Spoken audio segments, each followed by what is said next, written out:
ಪ್ರಿಯ ವೀಕ್ಷಕರೇ, ಧನ್ಯವಾದಗಳು. ನಾನು ನಿಮ್ಮ ನಗರ ನಾಗೇಶ್. ಪೊಲೀಸ್ ಕ್ರೈಮ್ಗಳು ಬೆಂಗಳೂರು ನಗರದಲ್ಲಿ ಏಕೆ ಇಷ್ಟೊಂದು ಹೆಚ್ಚಾಗಿ ನಡೆಯುತ್ತಿದೆ ಎಂದು ನಾವು ಒಮ್ಮೆ ಅನಾಲಿಸಿಸ್ ಮಾಡುತ್ತಾ ವಿಶ್ಲೇಷಣೆ ಮಾಡುತ್ತಾ ಹೋದಾಗ ಇಲ್ಲಿ ಇದಕ್ಕೆಲ್ಲ ನೇರ ಕಾರಣ ನಮ್ಮ ರಾಜಕಾರಣಿ ಕಂಡ್ರೆ. ಹೌದು, ಪೊಲೀಸ್ ಇಲಾಖೆಯ ವರ್ಗಾವಣೆಯಲ್ಲಿ ಯಾವುದೇ ರಾಜಕಾರಣಿಗಳ ಹಸ್ತಕ್ಷೇಪ ಇರಬಾರದು. ಅದು ಪೊಲೀಸ್ ಎಸ್ಟಾಬ್ಲಿಷ್ಮೆಂಟ್ ಬೋರ್ಡಿಂದ ವರ್ಗಾವಣೆ ಇರಬೇಕು.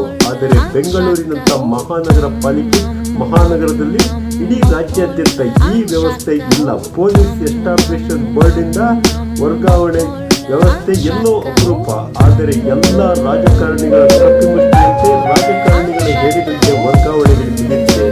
ಅದೇ ಈ ಬೆಂಗಳೂರಿನಲ್ಲಿ ಪೊಲೀಸರ ಇಷ್ಟೊಂದು ದರೋಡೆಗೆ ಮುಖ್ಯ ಕಾರಣ ಏನೆಂದು ನಾವು ಹುಡುಕುತ್ತಾ ಹೋದಾಗ ನಮಗೆ ಕಂಡದ್ದು, ಬೆಂಗಳೂರಿನಂಥ ಮಹಾನಗರಕ್ಕೆ ಒಬ್ಬ ಪೊಲೀಸ್ ಸಬ್ ಇನ್ಸ್ಪೆಕ್ಟರ್ ಅಥವಾ ಸರ್ಕಲ್ ಇನ್ಸ್ಪೆಕ್ಟರ್, CPI ಅಥವಾ DCP, ACP, DSP, SP ಇಂಥವರು ಬರಬೇಕೆಂದರೆ ಲಕ್ಷದಿಂದ ಕೋಟಿ ಹಣ ಕೊಟ್ಟು ಬರಬೇಕಾಗುತ್ತದೆ. ಈ ಹಣ ರಾಜಕಾರಣಿಗಳಿಗೆ ಕೊಟ್ಟು ಬರಬೇಕಾಗುತ್ತದೆ. ಆ ಹಣವನ್ನು ಕೊಟ್ಟಂತ ಅಧಿಕಾರಿ ಅಲ್ಲಿ ಆ ಹಣವನ್ನು ಕಳಿಸುವಂತ ಅನಿವಾರ್ಯತೆಗೆ ಬಿದ್ದಿರುತ್ತಾನೆ.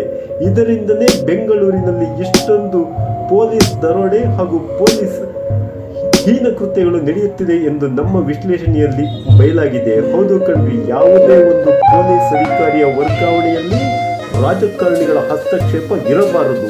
ಅದು ಪೊಲೀಸ್ ಎಸ್ಟಾಬ್ಲಿಷ್ಮೆಂಟ್ ಬೋರ್ಡಿಂದಲೇ ಆಗಬೇಕು. ಹೀಗಾದರೆ ಇಲ್ಲಿನ ಪೊಲೀಸ್ ವ್ಯವಸ್ಥೆ ಹೀಗಾಗುತ್ತಿರಲಿಲ್ಲ. ಅದು ಹೆಚ್ಚಾಗಿ ಬೆಂಗಳೂರಿನಲ್ಲೇ ಪೊಲೀಸ್ ಕ್ರೈಮ್ಗಳು ಜಾಸ್ತಿ ನಡೆಯುತ್ತಿದೆ ಎಂದರೆ ಇದಕ್ಕೆ ನೇರ ಕಾರಣ ಇವರು ರಾಜಕಾರಣಿಗಳಿಗೆ ಹಣ ಕೊಟ್ಟು ಬಂದಿರುತ್ತಾರೆ. ಇವರು ಆ ಠಾಣೆಯಲ್ಲಿ 1 ವರ್ಷವೋ 2 ವರ್ಷವೋ ಮುಗಿಯುವುದರೊಳಗೆ ಇವರ ಕೊಟ್ಟ ಹಣಕ್ಕೆ 1 ಇವರು ಹಣ ಮಾಡಲೇಬೇಕಾದಂತ ಅನಿವಾರ್ಯಕ್ಕೆ ಪೊಲೀಸರು ಬಿದ್ದಿರುತ್ತಾರೆ. ಇದಕ್ಕೆಲ್ಲ ನೇರ ಕಾರಣ ನಮ್ಮ ರಾಜಕಾರಣಿಗಳು. ಪೊಲೀಸ್ ಇಲಾಖೆ ವರ್ಗಾವಣೆಯಲ್ಲಿ ರಾಜಕಾರಣಿಗಳ ಹಸ್ತಕ್ಷೇಪ ಎಲ್ಲಿವರೆಗೂ ನಿಲ್ಲುವುದಿಲ್ಲವೋ ಈ ಪೊಲೀಸ್ ಭ್ರಷ್ಟಾಚಾರ ಇದೇ ತರ ನಿಲ್ಲುತ್ತದೆ. ಒಂದು HAL ಪೊಲೀಸ್ ಠಾಣೆಯ ಸಬ್ ಇನ್ಸ್ಪೆಕ್ಟರ್ ಅನಿತಾ ದೂರದ ಗುಜರಾತ್ ಅಂತ ಪ್ರದೇಶಕ್ಕೆ ಹೋಗಿ ಅಲ್ಲಿ ದರೋಡೆಗೆ ಇಳಿದರೆ ಇಲ್ಲಿ ಯಡ್ರಾವಿಯ PSI ಇಲ್ಲಿ ಅಕ್ಕಿಗೆ ಸಂಬಂಧಕ್ಕೆ 50,000ಕ್ಕೆ ಲಂಚಕ್ಕೆ ಬೇಡಿಕೆ ಇರ್ತಾನೆ. ಅದೇ ಇನ್ನೊಬ್ಬ CID ಇನ್ಸ್ಪೆಕ್ಟರ್ ಒಬ್ಬ ಉದ್ಯಮಿಗೆ ಹೆದರಿಸಿ ಇವನು ಪಟಾಲಂ ಕಟ್ಟಿಕೊಂಡು 20 ಲಕ್ಷಕ್ಕೆ ದರೋಡೆಗೆ ಇಳಿಯುತ್ತಾರೆ. ಈ ಪೊಲೀಸರು ದರೋಡೆಗೆ ಇಳಿಯಲು ಮುಖ್ಯ ಕಾರಣ ನಮ್ಮ ರಾಜಕಾರಣಿಗಳು.